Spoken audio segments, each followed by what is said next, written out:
two of the hardest burdens that human beings live with are fear and sadness. Fear and grief. Those are the two heaviest burdens that human beings live with in this life. As a matter of fact, when Allah sent Adam alayhi salam to the earth, He told him that when He gives His guidance, فَمَنْ تَبِعَ هُدَايَ فَلَا خَوْفٌ عَلَيْهِمْ وَلَا هُمْ يَحْزَنُونَ.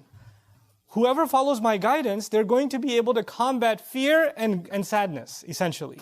In other words, Allah knew that in the story of humanity from Adam alayhi salam to the last human being that's going to walk on this earth, every one of them is going to have to struggle with fear and they're going to have to struggle with sadness. Now what are these two things? Fear is about what's going to happen in the future. Fear is about, am I going to lose my job? Is what's going to happen to mom? What's going to happen to my family? What are they going to say? What's going to happen tomorrow? What's going to happen with my exam? What's going to happen with my immigration? What's going to happen with this and what's going to happen with that? These fears about what's going to happen in the next few hours or in the next few days or in the year from now or in the future, these fears are small and big and they're all the time. They're a part of us. You wake up afraid. You're afraid you're going to be late to work. You're afraid that you forgot about some task that you had to do or the time's running out. Small fears, big fears. But fear is a constant part of life. It's always there. And what you're afraid of, let's say a student is afraid of failing an exam. Up until the moments of the exam, there's fear, the heart is pounding.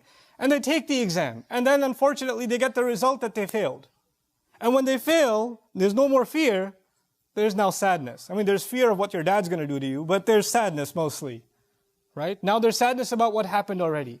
So fear is about the future and sadness is about the past. What already took place in the past. And just because it's in the past, you don't get to tell someone, well, it's in the past, get over it. It's done now. You should move on with your life. No, you and I are not in any position to tell anyone that they no longer have the right to feel sad anymore. Our Messenger sallallahu alaihi wasallam continued to feel the sadness of the absence of Khadija radiallahu ta'ala anha for years. For years. Feeling sad is not a sign that you don't have enough faith. He has the greatest faith of all, and yet he carries sadness. Yaqub alayhi salam lost his son Yusuf alayhi salam. And he carries a great amount of sadness. So much so that he cries so much, ibiyaddat aynahu. His eyes turn white. His eyes turn white out of sadness. But that doesn't mean he doesn't have faith in Allah. He doesn't actually have that. And as a matter of fact, he would only cry of his fear and cry of his grief and his sadness to Allah. إِنَّمَا أَشْكُو بَثِّي وَحُزْنِي إِلَى اللَّهِ.